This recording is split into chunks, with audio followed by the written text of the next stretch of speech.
Votre journal de l'économie, c'est tout de suite. Merci de nous rejoindre sur Sika TV. Voici le sommaire de cette édition. Nous parlerons de la filière cacao. L'initiative Ghana-Côte d'Ivoire, mise en place par les deux pays, veut promouvoir le bien-être des planteurs.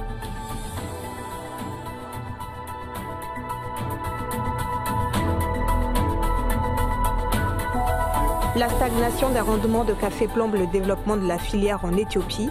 L'information a été donnée par le département de l'agriculture des États-Unis.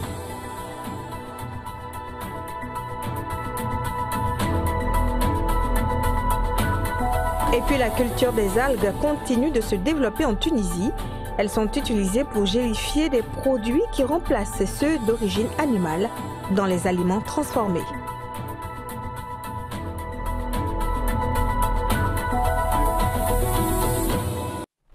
L'initiative Cacao Côte d'Ivoire-Ghana, un organe destiné à garantir un prix rémunérateur aux planteurs, a tenu sa première édition, c'était lundi à Abidjan. L'ICCG a affiché sa volonté de sortir les producteurs de la pauvreté.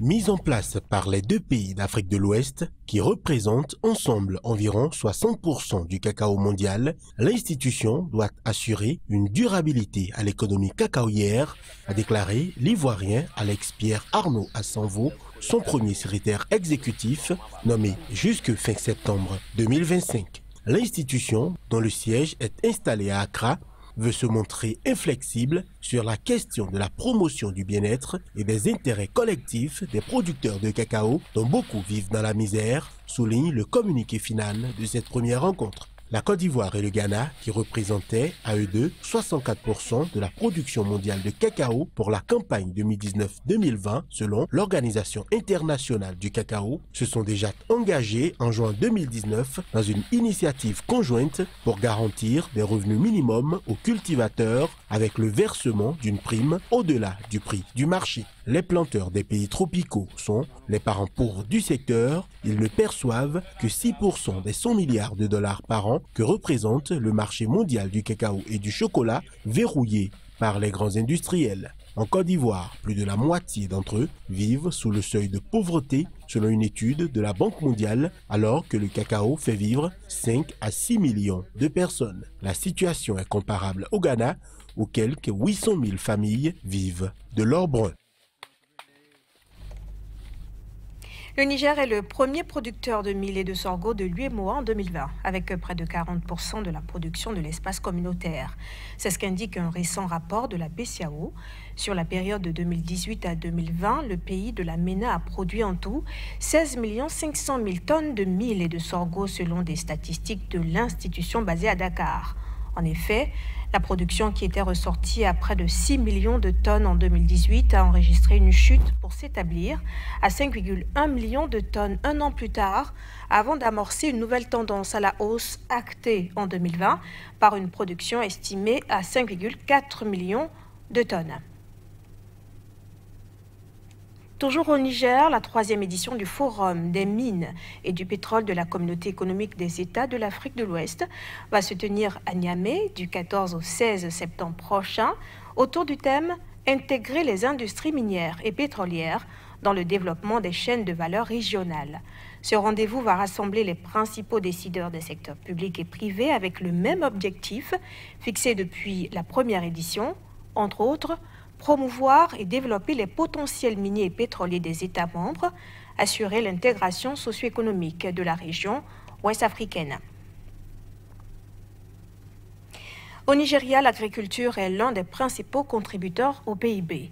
Si le secteur connaît depuis la fin de l'année dernière une bonne croissance, la dynamique peine encore à se refléter sur le plan commercial. Reportage.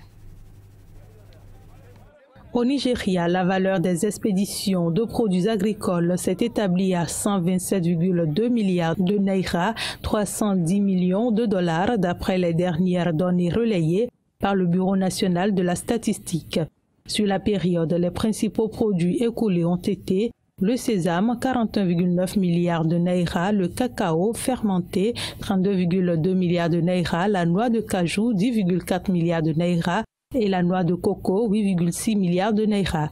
Si globalement les recettes d'exportation sont en forte progression de 128% comparativement au dernier trimestre de 2020, Cela reste encore largement insuffisant pour renflouer la balance commerciale agricole. Celle-ci a en effet affiché un solde négatif de 503 milliards de naira, avec des importations en hausse de 140% sur le premier trimestre de cette année à 630,2 milliards de naira. En dépit de cette contre-performance commerciale, il faut souligner que la croissance du secteur agricole a atteint 2,28%, ce qui fait de l'agriculture le secteur économique le plus performant sur la période, devant les services, moins 0,39%, et les industries, moins 0,94%. En outre, la contribution de l'agriculture au PIB a été de 23,3% durant le premier trimestre 2021. Pour rappel, la part du secteur agricole dans le PIB a atteint 26,2% en 2020, soit son plus haut niveau depuis 2012. En Éthiopie, et vous le savez sans doute, le café est la culture d'exportation phare et la principale source de devises du pays. En dépit de cette importance, la filière doit faire face à de nombreuses contraintes qui continuent de grever sa performance. Suivez cet élément pour plus de détails. En Éthiopie, l'amélioration des rendements est sans doute l'un des plus importants défis auxquels est confrontée la filière café. Si globalement la production de fèves du pays a connu une croissance soutenue de 2% sur la dernière décennie, propulsant le pays au rang de 3e fournisseur mondial d'arabica, du côté de la productivité, la situation n'a pas été reluisante. Selon le département américain de l'agriculture, le rendement par hectare est resté autour de 14 sacs, alors qu'il va jusqu'à 22 sacs en Colombie, voire à 30 sacs du côté du Brésil. Cette contre-performance du secteur s'explique notamment par la faible adoption des bonnes pratiques agricoles parmi les exploitants. En effet, 95% de la production éthiopienne de café se déroule dans des plantations non commerciales de 0,5 hectares en moyenne. Selon l'organisation, ce facteur limite les investissements dans les engrais et les pesticides et rend d'autant plus vulnérables les arbres aux maladies comme le flétrissement du caféier et le scolite des cerises du café.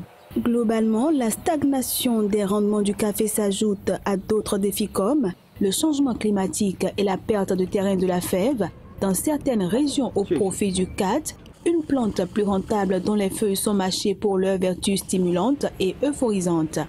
Pour rappel, la filière café occupe directement et indirectement 15 millions de personnes. En 2020, les exportations de fèves ont généré 800 millions de dollars.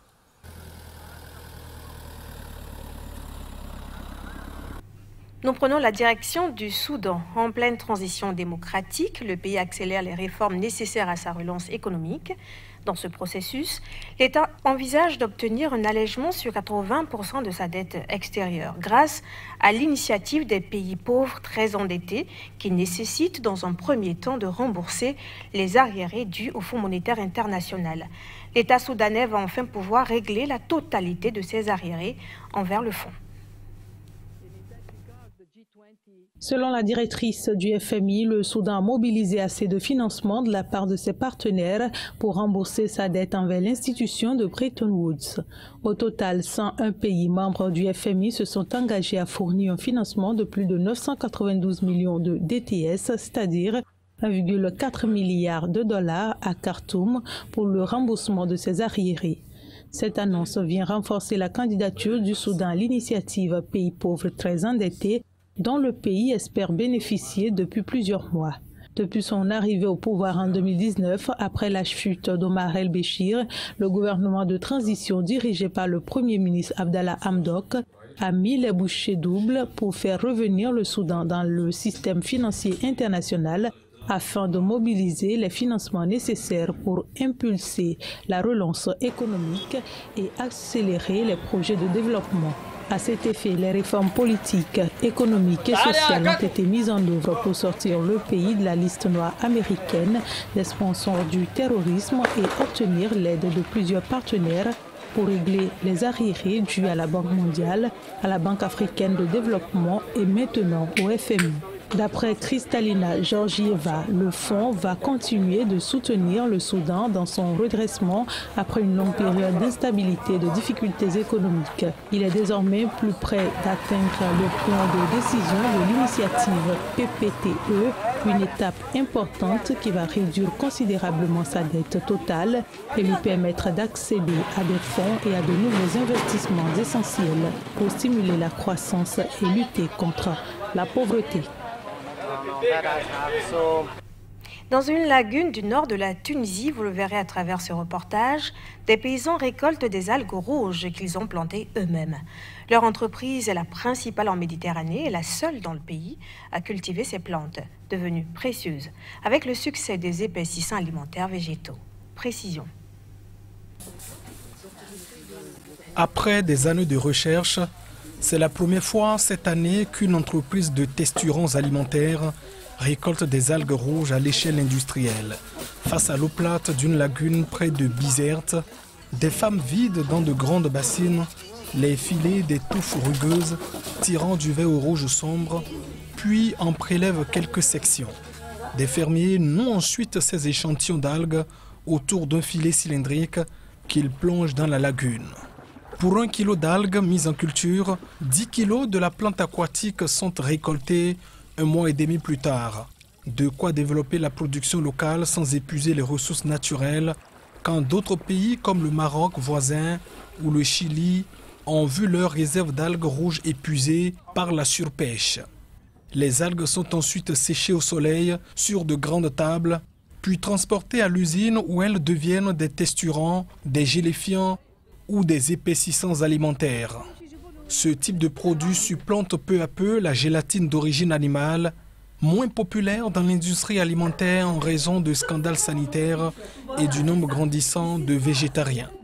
Pour sa première récolte, Mounir Bouklout espère obtenir 500 tonnes d'algues humides et il compte porter dès l'année prochaine la surface cultivée à 40 hectares pour une récolte de 3500 tonnes avant de passer à 80 hectares d'ici 2 ans. Qu'elles soient cultivées localement ou importées, les algues sont lavées puis cuites à 90 degrés pour obtenir un liquide gélifiant qui est ensuite pressé, séché et broyé en une fine poudre blanche. Mélangée avec d'autres ingrédients, elle servira d'additif dans des produits laitiers, la charcuterie, la confiserie ou la pâtisserie industrielle pour des entreprises locales mais aussi européennes, turques ou chinoises.